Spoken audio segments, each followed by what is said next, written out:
જવાન જય કિસાન ખેડૂત મિત્રો, તો જો અત્યારે આપણે આપણા ખેતરમાં પાણી વાળી રહ્યા હતા, તો તમને એક વસ્તુ બતાવું ખેડૂતો, અત્યારે ઘણા બધા મારી જેમ ચેરા પાળીથી ખેતી કરતા હશે અને અત્યારે લૂ પણ વાવે છે. મૂળ હમણાં 3 દિવસથી તો વાતાવરણમાં થોડોક નરમ છે એટલે લૂ મૂળ વાતી નથી.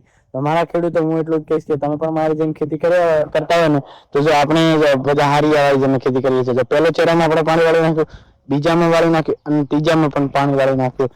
અત્યારે ખેડૂતો કેનાલા બંધ છે એટલે મૂળ આપણે બોરનું પાણી વાળીએ છીએ અને અત્યારે લૂ આવે છે ને એટલે મારે કેવું મતલબ એમ કે ખેડૂતો તમે પહેલા ચેરામાં હારિયા બધ છે. જો હારિયા બધા જ શાકભાજીના અલગ અલગ છે, પણ મૂળ અહીંયાથી પહેલો ચેરો જો આ પહેલો ચેરો એનાથી બીજો ચેરો મૂળ ત્રણેય બાજુથી આપણે પાણી વાળી દઈએ એટલે મૂળ લૂ આવે ને તો બીજા હારિયાને તકલીફ ના થાય.